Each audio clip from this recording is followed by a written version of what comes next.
Hello students, आज हमने zoom class में संधि पढ़ा था। अब मैं इसको दोबारा से क्लियर कर रही हूँ।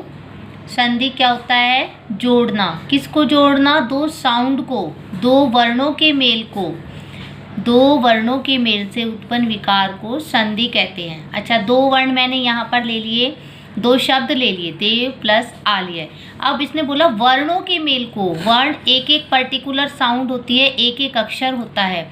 जब व के साथ किसकी आवाज़ है? अ की, और यहाँ पर आ, यानी कि अ और आ मिलकर ये आ हट जाएगा और यहाँ पे व के आ की मात्रा लग जाएगी।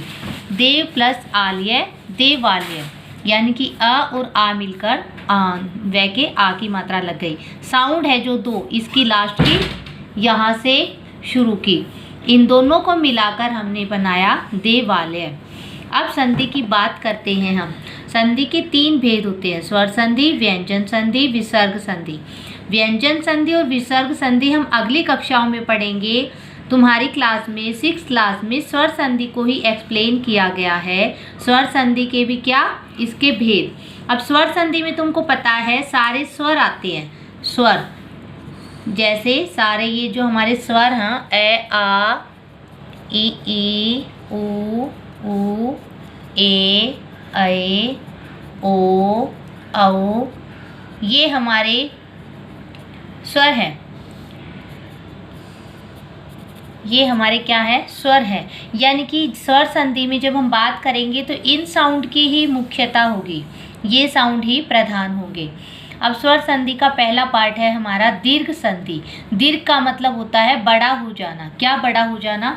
अब देखो, दीर्घ संधि में जो साउंड है, अ की साउंड लास्ट में, अक्षर के लास्ट में, जैसे देव, अ की साउंड आ रही है, और यहाँ से पहले अक्षर की साउंड अ, यानी कि अ और आ मिलकर हमेशा बड़ा आ हो जाता है। दीर्घ का मतलब हो जाता है बड़ा हो जाना।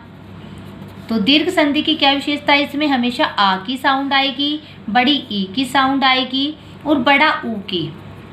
ठीक है, इसमें हम दीर्घ संधि में आ ई ऊ ये साउंड आती है, अर्थात बड़ा आ, बड़ी ई, बड़ा ऊ आता है।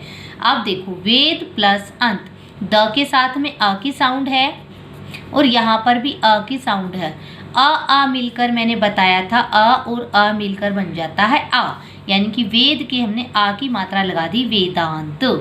ये लास्ट के जो वर्ण है, इस यहाँ से लास्ट का, यहाँ से प्रथम, दोनों को मिलाकर संधि होती है दो वर्णों के मेल।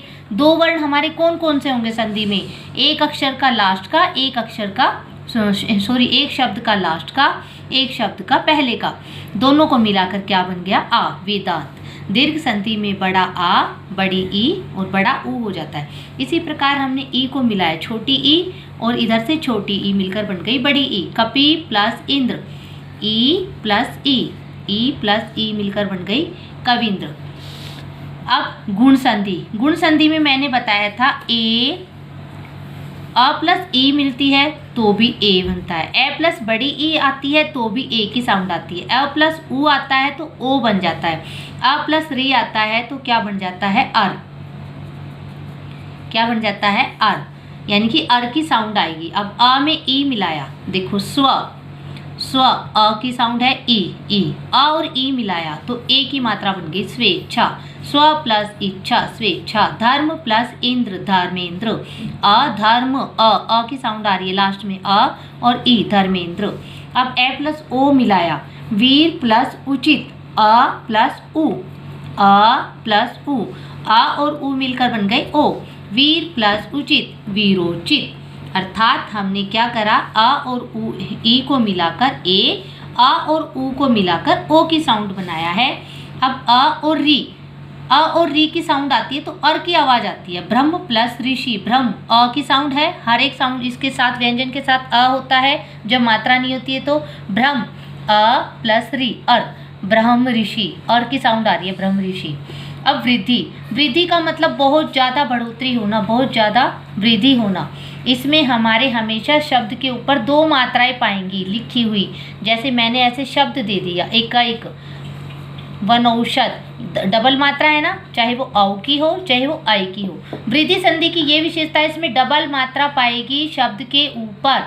एक प्लस एक, एक का एक। इसमें अगर तुमको ये भी याद ना रहे कि अ और ए मिलकर ऐ बन जाता है, आ और ऐ मिलकर ऐ बन जाता है, आ और औ मिलकर औ बन जाता है, ये भी याद ना रहे तो तुमको ये देख लेना जहाँ पर भी डबल डबल मात्राएं आए, दो दो मात्राएं हैं, वो वृद्धि संधि होती है। वृद्धि का मतलब ज़्यादा वृद्धि होना, दीर्घ का मतलब केवल बड़ा होना, वृद्धि का मतलब ज़्यादा वृद्धि होना। अ प्लस ऐ, ऐ, एक प्लस एक, एक का एक, महा प्लस ऐक्य, महैक्य, यानी कि डबल डबल मात्राएं हैं। वृद्धि में सिर्फ इतना याद रखना है।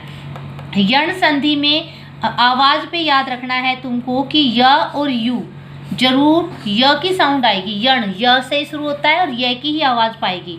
ई प्लस अ मिलकर बन जाता है य, ई प्लस अ। अभी तक तुमने देखा होगा अ प्लस ये मिलती हैं, लेकिन दो डिफरेंट नहीं देखा। ई और अ मिलते हैं तो य बनता है, यानी कि य किससे मिलकर बनता है, ई और अ से। यदि ई की मात्रा है और अ, ई और अ मिलकर य बन जाता है। यद्यपि, अब तुम कहोगे इसमें यह नहीं दिखाई दे रहा, यद्यपि ऐसे होता है ये, लेकिन ये मिला के मैंने लिखा यद्यपि। नी प्लस ऊन, न्यून, य आ गया, यानी कि यण संधि में य की साउंड जरूर मिलेगी, यण, य की साउंड मिलेगी। न्यून। अयादि संधि में आय नाम से स्पष्ट है आय, तो इसमें आय और आय की साउंड मिलेगी जरूर, आय और आय। अयादि में याद रखना आय और आय। जब तुमको पढ़ने से पता चले न या न य आय, आय की साउंड आ रही है और इसमें औ की साउंड आ रही है, औ प्लस अ, औ। पवन अन, यानी कि इसमें आय और औ की साउंड आती है। तुमको साउंड ध्यान रखनी, अयादि में आय और औ की, यण में य की, वृद्धि में डबल मात्राएं, गुण संधि में ए और ओ और आर, दीर्घ में बड़ा आ, बड़ी ई और बड़ा उ। आशा है आप सबको ये समझ में आ गया होगा। दोबारा से एक बार संधि का पाठ पढ़ना और मैं संधि की वर्कशीट भी सेंड करूंगी दोबारा, और तुमको वो करनी है। धन्यवाद।